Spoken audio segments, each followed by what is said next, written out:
The NFL is like any other sports organization. They have their good contracts and then they have their bad contracts. In this video, I'm going to go over what I believe are the 5 worst contracts heading into the 2022 NFL season. All right, and we're going to start this off with Jamal Adams of the Seattle Seahawks.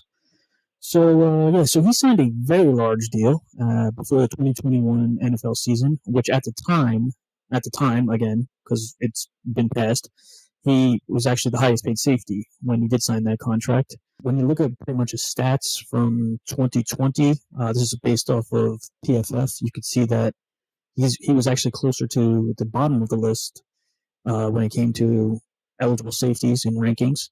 And then actually in 2021, he was actually worse than what he was in 2020. And I personally think the biggest reason he received this large contract was in 2020, he had, I believe it was 9.5 sacks, which I know for sure definitely led the league for sacks by a defensive back. And I think Seattle just got nervous about possibly losing him to a contender or maybe somebody in their division, so they just gave him pretty much what at the time was the largest contract for a safety. Seattle originally gave up 2 first-round picks for him, and I believe they traded a safety to the Jets for Jamal Adams back in 2020. But I mean, the contract this man is it just doesn't justify what he does in terms of coverage. He's more of a linebacker slash safety. He's more of a hybrid, which is very popular, it seems like, nowadays in the NFL. He plays a lot at the line. He definitely plays a lot in the box, pretty much. In 2021, he was a pretty decent run blocker. Run defender, I should say. But, man, what a big win it was for the Jets with this man. The Jets, I believe, are going to end up becoming the winners of this trade for sure. All right. At number 4, we have Zeke Elliott, running back for the Dallas Cowboys. So his contract actually reset the running back market back in 2019. And then ever since then, there hasn't been one team that's come close to the $50 million guarantee that he received in his contract from the Cowboys. He's actually the second biggest cap hit for the Cowboys in 2022 and the 32nd highest cap hit in the NFL in general. When it comes to Zeke, in terms of if he could still play, I personally think he had a good 2020 season. And I think if they can incorporate Tony Pollard into the system a little bit more than they did last year and keep Zeke fresh, I think that would be beneficial to the Cowboys in general. Zeke is getting up there in age. He's getting closer. Every year he gets closer to that dreadful age 30 season. Due to Zeke's contract, the Cowboys were unable to retain certain key members of their team, both on defense and offense. And in general, the Cowboys are pretty much handcuffed for at least the 2022 season in terms of keeping Zeke on the roster. After 2022, I believe I read that there is an out for the Cowboys where they can actually release Zeke in 2023. But I do believe there is a cap hit. But, let's see what happens after 2022 and see if Zeke is going to still be with the Cowboys.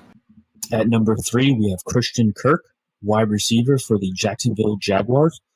So Kirk has actually never caught over 77 passes in a season, and he's actually never had a 1,000-yard season in the NFL. He's also a fairly smaller guy from what I have seen online. Not to say that smaller receivers haven't succeeded in the NFL, because there's been plenty of smaller receivers that have gone on to have amazing careers. But he's being paid as a number 1, and he's mostly a slot guy. He barely plays on the outside. And especially due to his height, you would think that he was a burner and he could pretty much get behind defenses. But when you look at his tape, he's, I would say, above average in terms of speed. This contract shows that the Jaguars have to overspend in free agency due to their reputation of overspending and simply due to the fact of the appeal of the organization in general. Coming in at number 2, we have Amari Cooper, wide receiver for the Cleveland Browns. So 2021 was a down year in terms of stats for Cooper. And with the trade now to the Browns, he's the unquestionable number 1 receiver on a receiving core that has more questions than answers. Once Cooper was traded to the Browns, they converted most of his 2022 base salary into a signing bonus out of cap necessity. And besides Cooper and David Njoku, there are no real receiving threats on the Browns currently. So essentially, you're paying $20 million to Cooper to get double teamed. And the number one worst contract heading into the 2022 NFL season should come as no surprise. It is Deshaun Sicko Watson, the Cleveland Browns quarterback, who signed a fully guaranteed contract, which is the most guaranteed money in NFL history by $80 million. Now, I did see that the NFL did increase his suspension in terms of games, and also they did, I think, hand down a fine for him. But overall, aside from the 2022 season in terms of cap hits, the Browns are going to be hit with a $55 million cap from 2023 on to the end of the fully guaranteed contract.